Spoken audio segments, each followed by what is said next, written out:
Hello dear learners, I hope that you all are happy. देखो, हिंदी भाषा में आपने मुझे कमेंट किया कि सर ऐसे निबंध के बारे में बताओ जो पेपर में आने के बहुत ज़्यादा चांसेस होते हैं। मैंने आपको खेलों के महत्व के बारे में आपको एक हिंदी में निबंध दिया था। अब मैं आपको नया निबंध बताने वाला हूँ कि योगा पर आप निबंध कैसे लिखोगे। आपको मैं इसका पीडीएफ भी दे दूंगा और ये आपके 5 नंबर आपको पूरे पूरे दिला के जाने वाला है। ठीक है। अब 5 नंबर का सवाल है तो हमें अच्छे से समझना पड़ेगा, अच्छे से बनाना भी पड़ेगा। तो देखो, योगा पर अगर हम लोग महत्व लिख रहे हैं तो इसमें हमारे को समझना होगा कि इसके रूपरेखा क्या होती है। रूपरेखा वो पॉइंट होता है जहां पे आप सारे मेन मेन पॉइंट्स लिखते हो और इन्हीं के बारे में आप एक्सप्लेनेशन दे दो। सबसे पहले आप लिखोगे प्रस्तावना, फिर आप लिखोगे योगों का अर्थ, योग का उद्देश्य, योग का महत्व के क्षेत्र और निष्कर्षण। आप इतने पॉइंट्स यहाँ पर लिखने वाले हैं।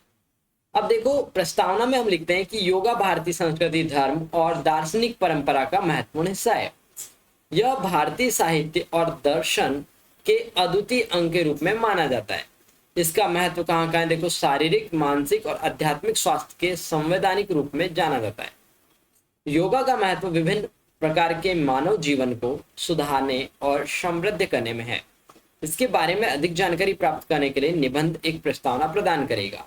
ये हमने बता दिया। इसके आगे हम योग का अर्थ बताएंगे। योग का अर्थ मतलब कि योग का एक्चुअल मीनिंग क्या है। तो देखो, योग जो है ना, ये संस्कृत भाषा से आया हुआ है जिसका मतलब होता है जुड़ना या फिर मिलना। योग का मतलब होता है कि आत्मा को ब्रह्मण्य के साथ मिलाना, यानी कि आत्मा को परमात्मा के साथ मिलाना एक आध्यात्मिक अनुभव के माध्यम से प्राप्त करने को दर्शाता है। देखो, मैं आपको एक आसान भाषा में बताता हूँ कि योग का मतलब क्या है। योग का मतलब है कि एक ऐसी साधना करना जहां पे आप अपने अंतर मन में क्या कर रहे हो उसे शांतिमय रूप से रख करके आप अध्यात्म की तरफ जोड़ रहे हो। योग विभिन्न प्रकार के हैं, जैसे कि हठ योग, भक्ति योग, कर्म योग, ज्ञान योग, जिसमें हर एक का उद्देश्य आत्मा के साथ एकता, आंतरिक शांति है। मैंने आपको बताया इंटरनल पीस के बारे में बताता है ये। ठीक है, तो ये आपने बता दिया। अब आप बताओगे क्या योग का उद्देश्य। योग का उद्देश्य क्या है? तो हमारे महर्षि पतंजलि के अनुसार क्या है, योग का अंतिम लक्ष्य स्वयं के बारे में उच्च जागरूकता प्रदान करना है। ऐसे कई कारण हैं जिनकी वजह से लोग उच्च आत्म प्राप्त करने की राह पर योग का अभ्यास जारी रखते हैं।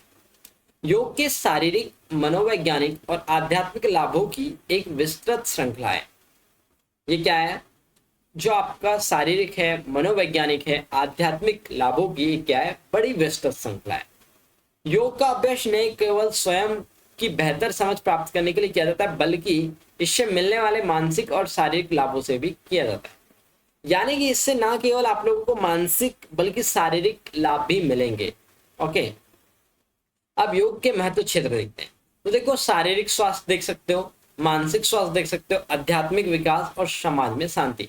अब इन्हीं को आप कितने अच्छे से एक्सप्लेन कर पाते हो, आप लोग खुद से ट्राई करना। जैसे शारीरिक स्वास्थ्य हो गया, मानसिक स्वास्थ्य हो गया, आध्यात्मिक विकास हो गया, समाज में शांति हो गया, ऐसे। फिर देखो निष्कर्षण। निष्कर्षण सबसे लास्ट में लिखते हैं, स्टार्टिंग में प्रस्तावना लिखते हैं। तो देखो, लिखने का तरीका सीखेंगे हम लोग।